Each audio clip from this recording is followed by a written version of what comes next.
என் அன்பு சகோதரர்களே, ஆண்டவராகிய இயேசு கிறிஸ்து நாமத்தில் இந்த காலை தியானத்தில் உங்களை சந்திப்பதில் மிக்க மகிழ்ச்சி அடைகிறேன்.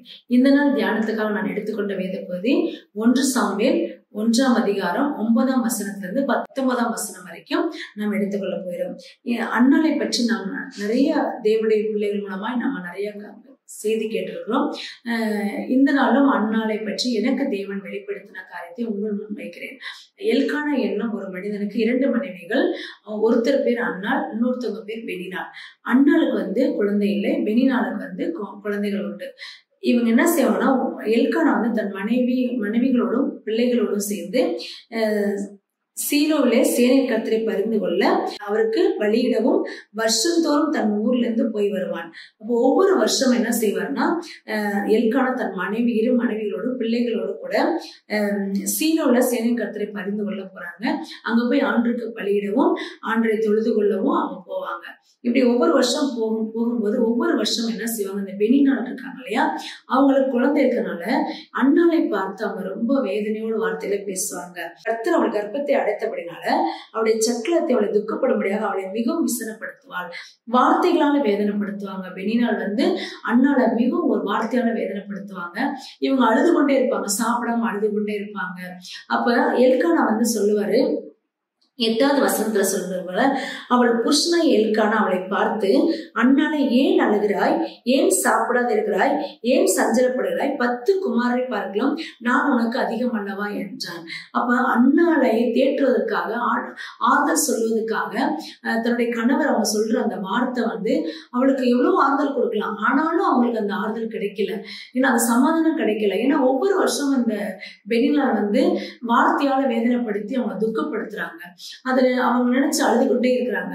அப்ப அழுதுகிட்டே இருக்கிற போது இங்க என்ன நடக்குதுன்னா, அந்த 9வது வசனத்துல நம்ம பார்க்கிறோம், சீலோவிலே அவர்கள் புசித்து குடித்த பின்பு அன்னாள் எழுந்திருந்தாள். அப்ப சீலோல அவங்க புசித்து குடித்த பின்பு அன்னாள் எழுந்திருந்தாள். அப்ப இந்த பிரச்சனைகளை விட்டு அன்னாள் முதல்ல எழுந்திருக்கிறாங்க. அந்த பெனினாளுடைய வார்த்தை வேதனை எல்லாவற்றையும் அந்த அழுது கொண்டிருந்தவங்க என்ன செய்யறாங்க, அந்த வார்த்தைகள் வேதனையோட என்ன செய்யறாங்க, அந்த இடத்தை விட்டு எழுந்திருக்கிறாங்க. நம்மளும் இந்த உலக வாழ்க்கையில அநேக காரியங்கள் மற்றவங்களை வேதனைப்படுத்தலாம். சில விஷயத்துல நம்ம ஒருவேளை நம்ம பாவம் செஞ்சு அந்த பாவத்துல விழுந்து கடந்து இன்னும் அதுவே நம்ம விழுந்து கடந்து அந்த பிரச்சனைகளை அதிகமா சந்திச்சு கொண்டிருக்கலாம். அப்ப அந்த பாவத்தை விட்டு நம்ம எழுந்தாதான் அதுக்கு ஒரு தீர்வு உண்டு. அது போலதான் இந்த அண்ணாங்கிற அந்த தாய் அந்த பெனினாள் சொன்ன அந்த வார்த்தையினால வேதனையோடு இருந்தவங்க எழுந்தாங்க. எழுந்து எங்க போனாங்கன்னா, 10வது வசனத்துல பாக்குறோம், அவள் போய் மனக்கசந்து மிகவும் அழுது கர்த்தரை நோக்கி விண்ணப்பம் பண்ணி. அப்ப அவங்க எங்க போனாங்க, தேவ சமூகத்துக்கு, ஆண்டோடைய சமூகத்துக்கு போய் அங்க போய் கர்த்தரை நோக்கி விண்ணப்பம் பண்ணாங்க, ஜெபம் பண்ணாங்க. நீங்களும் நானும் நம்ம அந்த பிரச்சனையை பார்த்துக்கிட்டே இருந்தோம்னா நம்ம அந்த இடத்துல இன்னும் நமக்கு ஒரு தீர்வு கிடைக்காது. நம்ம எழுந்து தேவ சமூகத்துல போய் மனக்கசந்து அழுது தேவனிடத்துல வார்த்தைகளை சொல்லும் போது அவரை நோக்கி நம்ம பார்க்கும் போது நிச்சயம் அதற்கு ஒரு தீர்வு உண்டு. அப்ப 11வது வசனத்தை நம்ம பார்க்கும் போது அவன் சேனைகள் கர்த்தர்ட்ட தன்னை ஒப்பு கொடுத்து ஜெபிக்கிறாங்க, அர்ப்பணிக்கிறாங்க, பொருத்தனை பண்றாங்க. எனக்கு நான் சிறுமியானவன் சொல்றாங்க. அதுக்கப்புறம் என்ன சொல்றாங்க, உங்களுடைய அடியாளை மறவா நினைத்தறியும், அது அடியாளுக்கு ஒரு ஆண் பிள்ளையை கொடுத்தீங்கன்னா அவன் உயிரோடு இருக்கிற சகல நாளும் நான் அவனை கர்த்தருக்கு ஒப்பு கொடுப்பேன், அவன் தலையின் மேல் சவரன் கத்திப்படுவது என்று ஒரு பொருத்தனை பண்ணான். அப்ப அவங்க என்ன செய்றாங்க, அவங்க ஜெபம் பண்ணி தேவ சமூகத்துல பொருத்தனை பண்றாங்க. அவங்களுடைய வாய் மட்டும்தான் அசைது, அவங்களுடைய சத்தமும் வெளியே வரல. இதை பார்த்துட்டு இருந்த ஏலி என்ன பண்றாருன்னா, வெகு நேரம் அவளை கவனித்துக் கொண்டிருக்கிறார். 13வது வசனம் பார்க்கும்போது, அன்னாள் தன் இருதயத்திலே பேசினால் அவளுடைய உதடுகள் மாத்திரம் அசைந்தது, அவள் சத்தமும் கேட்கப்படவில்லை, ஆகையால் அவள் வெறித்திருக்கிறாள் என்று ஏலி நினைத்து. அப்ப ஏலி அவன் வாயை கவனித்துக் கொண்டிருந்தான். இப்படிதான் நம்ம என்ன செய்வாங்க, அநேகர் நம்மளை கவனித்துக் கொண்டிருப்பாங்க, உலகம் நம்மளை கவனித்துக் கொண்டிருக்கோம், நம்ம என்ன பண்றோம் ஏது பண்றோம்னு. ஆனா தேவனுடைய சமூகத்துல நம்ம இருக்கும்போது யாரு என்ன நம்மளை பார்த்தாலும் நமக்கு தேவனுக்குள்ள உறவை என்ன செய்ய விட்டு விடக்கூடாது. நம்ம ஆண்டுட்ட நம்மளை சரணடைஞ்ச முழுமையா நம்மளை அர்ப்பணிக்கணும். அப்படிதான் அண்ணால அர்ப்பணிச்சாங்க. அப்ப அந்த ஏலி சொல்றாரு, நீ ஏன் குடிச்சு வெறிச்சிருக்குன்னு சொல்லி அந்த 14வது வசனத்துல பாக்குறோம். அவளை நோக்கி நீ எது வரைக்கும் வெறித்திருப்பாய், உன் குடியை உன்னை விட்டு விலக்கு என்றான். அப்ப மனுஷன முகத்தை தான் பாக்குறான். ஆனா ஆண்டவர் நம்முடைய உள்ளந்திரியங்களை ஆராய்ந்து பார்க்கிறவர். அவர் உள்ளந்திரியங்களை சோதித்தறிகிற தேவன். அப்ப அவருடைய சமூகத்துல இருக்கும்போது மனுஷன் முகத்தை தான் பார்த்து நமக்கு சொல்லுவாங்க. அநேகர் நம்ம நிறைய விஷயம் பார்த்திருக்கோம். நமக்கு ஆறுதல் சொல்கிறோங்கிற பேர்ல நம்மளை வேதனைப்படுத்துறவங்க எவ்வளவு பேர் உண்டு.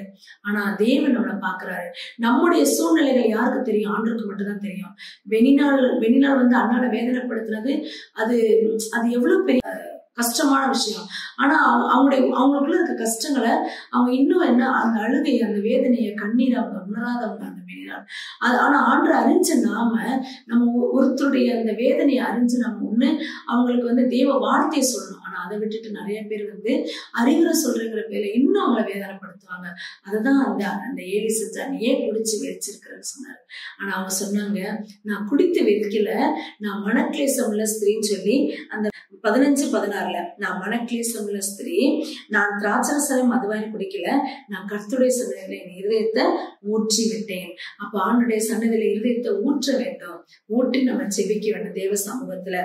உமது அடியாளை பேலியால் மகளா என்னதையும் நான் மிகுந்த விசாரத்தினாலும் கிளேசத்தினாலும் இந்நேரம் மட்டும் விண்ணப்பம் பண்ணேன் என்றார். அப்ப அவங்க என்ன சொல்றாங்க, நீங்க நீ இந்த மாதிரி குடித்து வெறித்திருக்கிற மகளை என்ன நினைக்காதீங்க.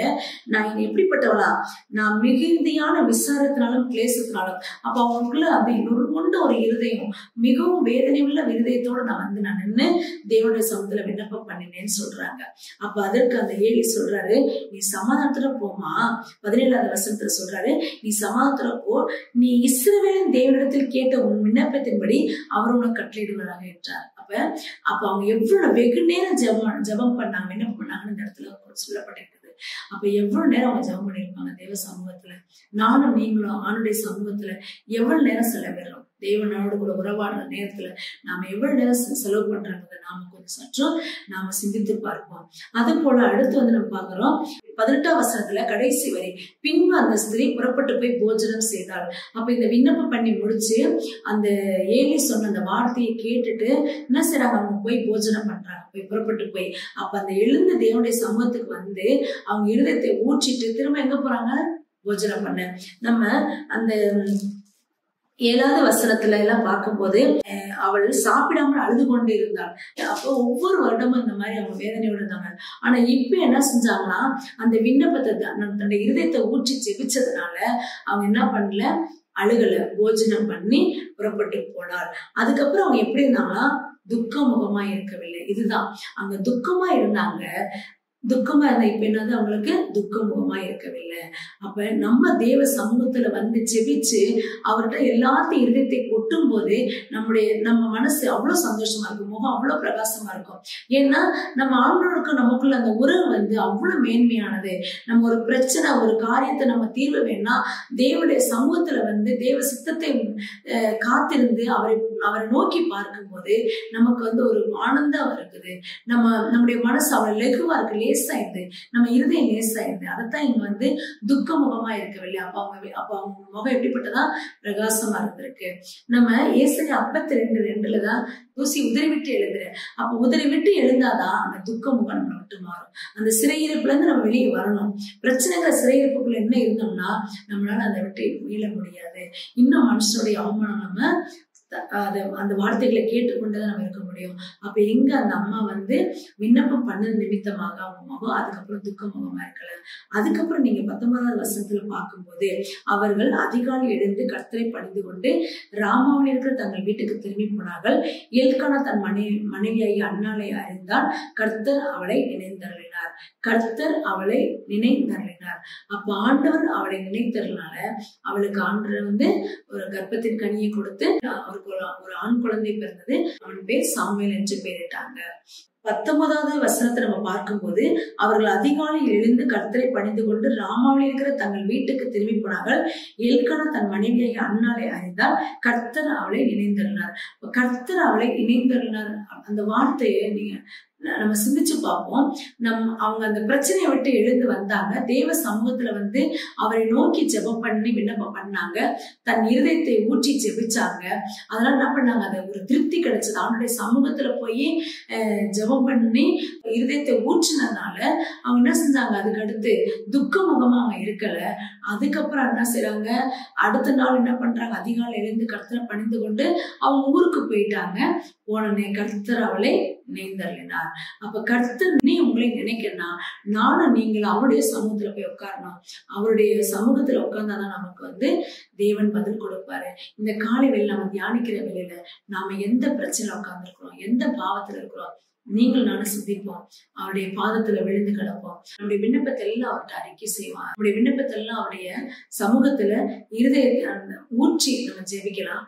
நிச்சயமா தேவன் பதில் தருவார். இந்த நாள் முழுவதும் இந்த சிந்தனையோடு கூட நம்முடைய நாட்களை கழிப்போமாக. தேவன் தாமே இந்த சிறு சிந்தனையை ஆசீர்வதிப்பாராக. ஆமென்.